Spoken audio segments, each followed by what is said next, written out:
احسان، اس کے انعام و اکرام سے یہ چیز ممکن نہیں تھی۔ میرے بھائیوں اور دوستوں، آج 15ویں تراویح مکمل ہوئی تو مناسب یہ میں سمجھ رہا ہوں کہ 15ویں پارے کے تعلق سے کچھ باتیں آپ کے سامنے گوزے گشاد کرتا چلوں۔ اللہ رب العالمین نے 15ویں پارے کے اندر جو پہلا صفحہ ہے اور پہلے صفحے میں ایک سورت ہے جس کا نام سورہ بنی اسرائیل ہے اور جس کا دوسرا نام سورہ اسراء ہے۔ اس کے اندر اللہ رب العالمین نے اس چیز کا تذکرہ کیا ہے کہ جب نبی پاک صلی اللہ علیہ وسلم کو اللہ رب العالمین نے معراج کرایا تھا، اللہ نے اسی چیز کا تذکرہ کیا کہ سبحان الذی اسری بعبدہ لیلا من المسجد الحرام الی المسجد الاقصی، کہ وہ اللہ کی ذات پاک ہے جس نے اپنے نبی کو مسجد حرام سے مسجد اقصی تک پہنچایا ہے۔ اللہ کی ذات پاک ہے جس نے اپنے نبی کو مسجد حرام سے مسجد اقصی تک پہنچایا ہے۔ دراصل اللہ کے نبی کریم صلی اللہ علیہ وسلم کو اللہ رب العالمین نے راتوں رات مسجد حرام سے مسجد اقصی اور مسجد اقصی سے آسمانی دنیا کی اللہ رب العالمین نے سیر کرائی تھی، جنت و جہنم کو دکھایا تھا، اور مسجد اقصی کے اندر اللہ کے نبی کریم صلی اللہ علیہ وسلم نے سارے انبیاء کرام رضوان اللہ تعالی علیہ مجمعین کی امامت بھی فرمائی تھی، اور پھر وہاں سے اللہ کے نبی کریم صلی اللہ علیہ وسلم کو اللہ رب العالمین نے جنت و جہنم بھی دکھلائی تھی، وہاں پر نماز کو بھی فرض کیا گیا تھا، اور اس کی فرضیت اور بہت ساری چیزیں اللہ رب العالمین نے اللہ کے نبی کریم صلی اللہ علیہ وسلم کو معراج کے وقت پر دکھائی تھی۔ اسی لیے اس رات کو معراج کی رات کہا جاتا ہے۔ معراج کے معنی ہوتے ہیں چڑھنا، عروج پر جانا، بلندی پر جانا، یعنی اللہ کے نبی کو ایک جگہ سے دوسری جگہ منتقل کر کے پھر مسجد اقصی سے آسمان کی جانب لے جا کر کے سیر کرانا، اسی کو معراج کہتے ہیں۔ اس بارے کے اندر اللہ رب العالمین نے والدین کے تعلق سے بڑی اچھی گفتگو کی ہے اور فرمایا وَقَضَىٰ رَبُّكَ أَلَّا تَعْبُدُوا إِلَّا إِيَّاهُ وَبِالْوَالِدَيْنِ إِحْسَانًا۔ دراصل والدین سماج اور معاشرے کا وہ دبا اور کچلا ہوا پہلو اور حصہ ہے جس کو سماج اور معاشرہ اور خصوصی طور پر ہماری نئی نسل اور نوجوان نسل اس کو اپنے پیروں تلے رونقتی ہے۔ میں ایک شعر آپ کے سامنے ذکر کر رہا ہوں، کسی شاعر نے کیا کہا تھا، گھر کی اس بار مکمل میں تلاشی لوں گا، گھر کی اس بار مکمل میں تلاشی لوں گا، کم چھپا کر میرے ماں باپ کہاں رکھتے ہیں۔ اگر آپ اپنے بچپنے کے عالم کو سوچیں گے کہ کس طرح سے والدین نے آپ کو بچپن سے لے کر کے اور یہاں تک اس دہلیز تک پہنچایا، شاید ہی کوئی ایسا نوجوان یا کوئی ایسا لڑکا ہوگا جو اپنے ماں کی، اپنے باپ کی، اپنے گارجین کی نافرمانی کرنے کے لیے جائے گا۔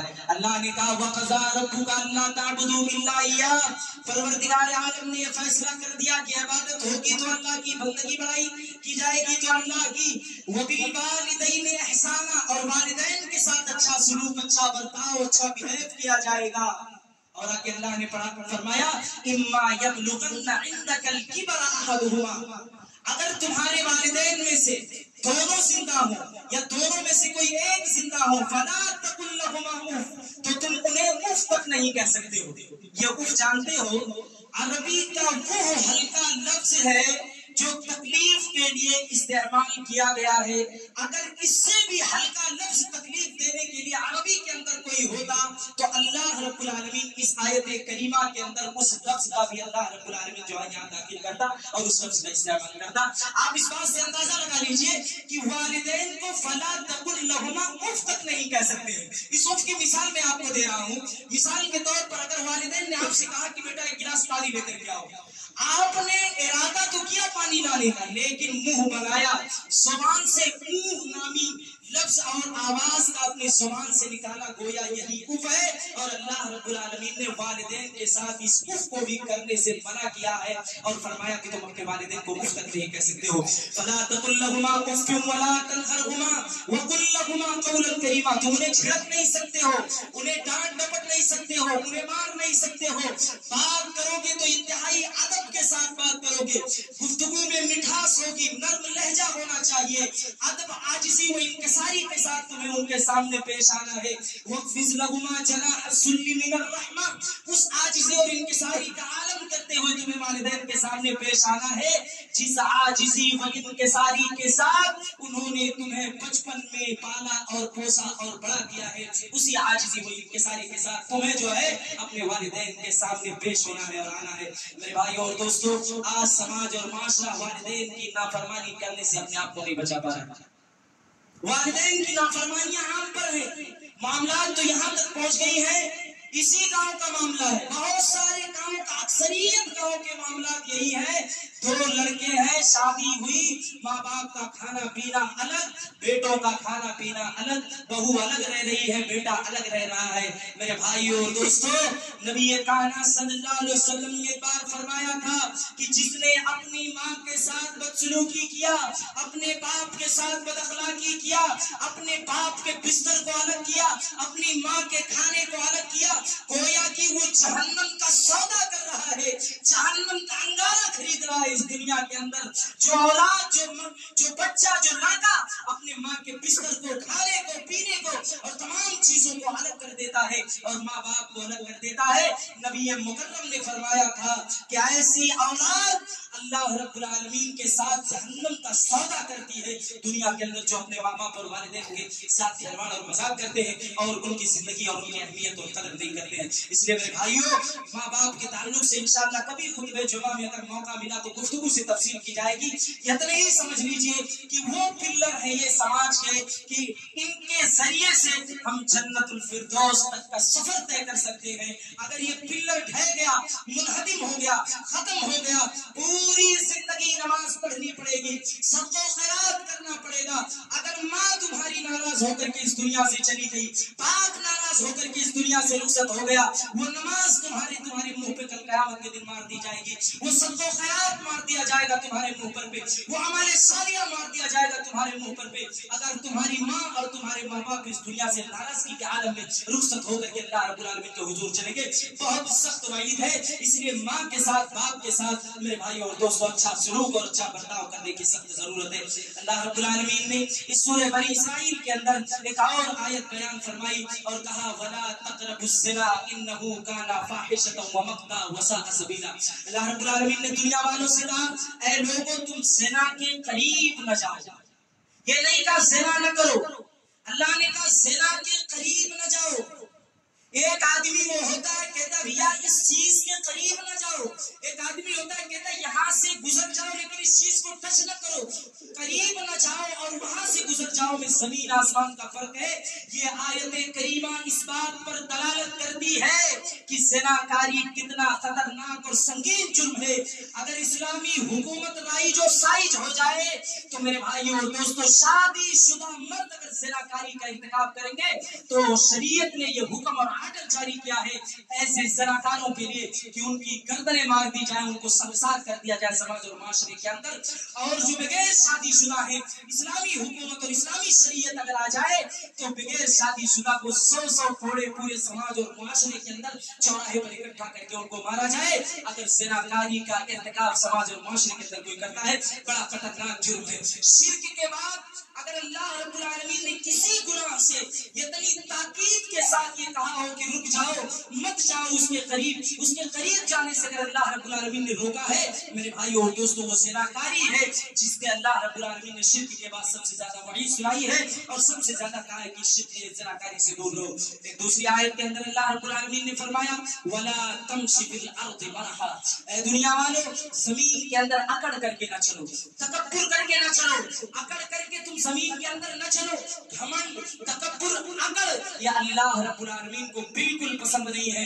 حدیث کے اندر آتا ہے ایک آدمی نیا کپڑا پہن کر کے زمین کے اندر اکڑ کر کے چل رہا تھا، تکبر کرتے ہوئے چل رہا تھا، گھمنڈ کرتے ہوئے چل رہا تھا کہ میرا لباس نیا ہے، میرے لباس کے جیسا کسی کا لباس نہیں ہے، میرے کپڑے کے جیسا کسی کا کپڑا نہیں ہے۔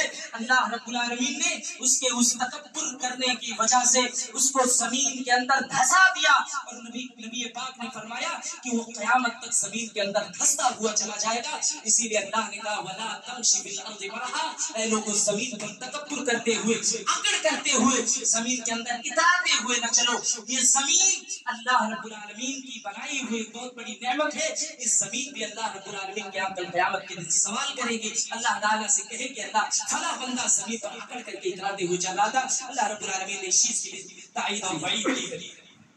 اللہ رب العزت نے ایک دوسری سورت اسی بارے کے اندر ایک سورت ہے جس کا نام سورت الکہف ہے. اس کے اندر کچھ نوجوانوں کا تذکرہ کیا ہے.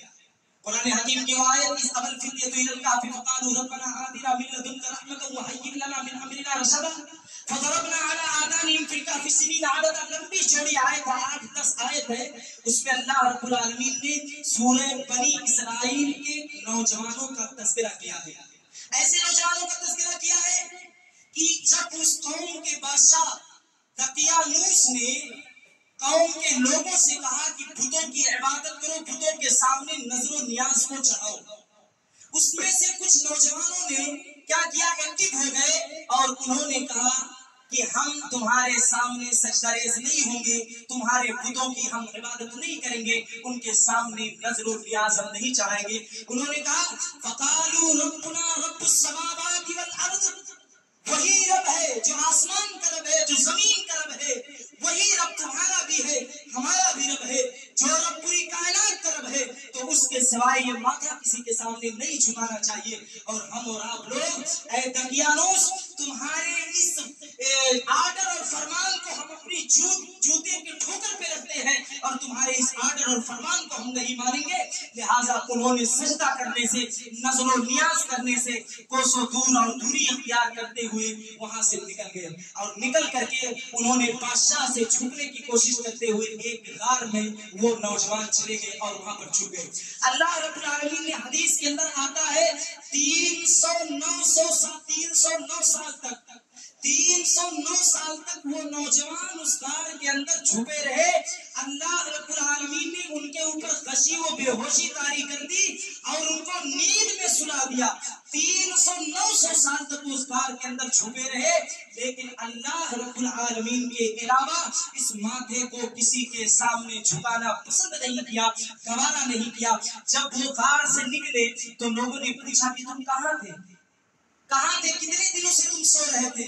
تو ان لوگوں نے کہا میرا خیال ہے، غالب گمان ہے کہ ہم لوگ ایک دن تک، 1 یا 2 دن سے اس غار کے اندر ہم لوگ چھپے ہوئے تھے اور یہاں پر سو رہے تھے. میرے بھائیوں اور دوستوں، ان نوجوانوں نے بادشاہوں کی آنکھوں میں آنکھیں ڈال کر کے اس بادشاہ سے کہا یہ ہمارا سر جھکے گا، یہ ماتھا جھکے گا تو صرف اور صرف رب کے سامنے جھکے گا، اس کے علاوہ کسی اور کے سامنے نہیں جھکے گا. ہم بڑائی بیان کریں گے تو صرف اللہ کی بیان کریں گے، بزرگی بیان کریں گے تو صرف اللہ کی بیان کریں گے. پتہ یہ چلا اس واقعے سے اگر قوم کے نوجوان ایکٹیو ہو جائے، قوم کے نوجوان ایکٹیو ہو جائے تو یہ قوم عروج پر جا سکتی ہے. اگر یہ نوجوان سو گیا، دین سے دور ہو گیا، دین سے بےراہوی اختیار کر لیا، یاد رکھ لیجیے قوموں کو سوال پذیر ہونا طے ہے. آپ اٹھا کر کے دیکھ لیجیے 1400 سال پہلے کا واقعہ. مسلمانوں نے اگر کوئی جنگ جیتی ہے یا کسی بھی قوم نے اگر کوئی جنگ جیتی ہے تو بزرگوں کے ساتھ کندھے سے کندھا ملا کر کے اگر کسی قوم میں نوجوانوں نے ساتھ نہیں دیا ہے تو اس قوم کو میرے بھائی اور دوستوں شکست ہوئی ہے، وہ قوم تباہ و برباد ہو گئی ہے، وہ قوم پستی کی جانب ڈھکیل دی گئی ہے. لیکن جس قوم کے اندر نوجوانوں نے ایکٹیویٹی دکھائی ہے، نوجوانوں نے بزرگوں کے ساتھ کندھے سے کندھا ملا کر کے ساتھ دیا ہے، دین کی مدد کی ہے، اللہ رب العالمین کے قلعے کو مضبوط کیا ہے، وہ قوم فتح یاب ہوئی ہے اور وہ قوم جو ہے سریا کی بلندی پر پہنچی ہے. لیکن آج ہمارا نوجوان سو رہا ہے صاحب، اس کو نماز سے کوئی دلچسپی نہیں، نماز سے کوئی محبت نہیں، اللہ سے کوئی محبت نہیں، مسجد سے کوئی محبت نہیں. رمضان المبارک میں روزے تک کچھ نوجوان ایسے ہیں جو نہیں رکھتے ہیں اور اتراتے ہوئے، تکبر کرتے ہوئے، گھمنڈ کرتے ہوئے اللہ کی بنائی ہوئی زمین میں چلتے ہیں اور اسی رب العالمین کے فرمان کی نافرمانی کرتے ہوئے زمین پر اتراتے ہوئے چلتے ہیں. اس لیے میرے نوجوان بھائیوں، اپنی زندگی کی قدر کرنا سیکھیے اور بزرگوں کے کندھے سے کندھا ملا کر کے چلنے کی کوشش کیجیے. اس قوم کو آپ کی ضرورت ہے، یاد رکھ لیجیے. اس قوم کو اگر کوئی زندگی بخش سکتا ہے، کوئی تازگی دے سکتا ہے، کوئی پھر سے اس قوم کے اندر اگر شیشہ پھرائی ہوئی دیوار بنا سکتا ہے تو سوائے نوجوانوں کے، سوائے جوانوں کے، سوائے طاقتوروں کے اور کوئی کوئی اس قوم کو دوبارہ ہرا بھرا نہیں کر سکتا ہے۔ میرے بھائیوں اور دوستوں، اس میں نوجوانوں کو ضرورت ہے کہ وہ اللہ سے جڑے، مسجد سے جڑے، دین سے جڑے، نمازوں سے جڑے، روزہ رکھنے کی کوشش کریں، صدقہ و خیرات میں بڑھ چڑھ کر کے حصہ لیں، قرآن حکیم کی تلاوت میں بڑھ چڑھ کر کے حصہ لیں۔ اللہ رب العالمین سے دعا ہے الہ العالمین کہی ہوئی باتوں پر ہم تمام کے تمام لوگوں کو عمل پیرا ہونے کی توفیق عطا فرما۔ اللہ رب العالمین سے دعا ہے الہ العالمین تو ہمارے صدقہ و خیرات کو قبول فرما۔ اللہ رب العالمین سے دعا ہے الہ العالمین تو ہماری تراویح کی نمازوں کو قبول فرما۔ اللہ رب العالمین سے دعا ہے الہ العالمین تو ہماری نمازوں کو قبول فرما۔ اللہ سے دعا ہے الہ العالمین تو ہمارے صدقہ و خیرات کو، قرآن حکیم کی تلاوت کو، اور جو کچھ صدق دل کے ساتھ، خلوص دل کے ساتھ کسی غریب، کسی یتیم، کسی مسکین اور فقیر کو ہم کھانا کھلاتے ہیں، مولا کریم تو اس کو اپنے بارگاہ میں قبول عطا فرما۔ یا اللہ، جو ہم میں سے خطا کار ہیں، جو پریشان ہیں، جو مصیبت زدہ ہیں، جو تکلیف میں ہیں، جو قرض کے بوجھ کے تلے دبے ہوئے ہیں، مولا تو سارے لوگوں کی مصیبت، پریشانی اور قرض کے بوجھ کو دور کر دے۔ الہ العالمین جو مصیبت زدہ ہیں ان کی مصیبتوں کو دور کر دے۔ الہ العالمین جو پریشان ہیں ان کی پریشانی کو دور کر دے۔ مولا کریم جو تنگ حال ہیں ان کی تنگ حالی کو دور کر دے۔ مولا کریم ہم میں سے جو مسلمان بھائی اس دنیا کے اندر چلے گئے، اللہ رب العالمین تو ان کی قبروں کو نور سے بھر دے۔ الہ العالمین جو مرد و خواتین اس دنیا سے رخصت ہو کر کے چلے گئے، مولا کریم تو ان کی قبروں کو نور سے بھر دے، ان کو کروٹ کروٹ جنت الفردوس نصیب فرما۔ الہ العالمین جو ہم میں سے مسلمان بھائی اس دنیا کے اندر زندہ ہیں، مولا کریم تو ان کو ایمان کے ساتھ زندہ رکھ، خاتمہ بالخیر ہو تو ایمان پر ہو۔ آمین۔ اقول قولی ھذا استغفر اللہ لی ولکم ولسائر المؤمنین فاستغفروہ انہ هو الغفور الرحیم۔ والسلام علیکم ورحمۃ اللہ وبرکاتہ۔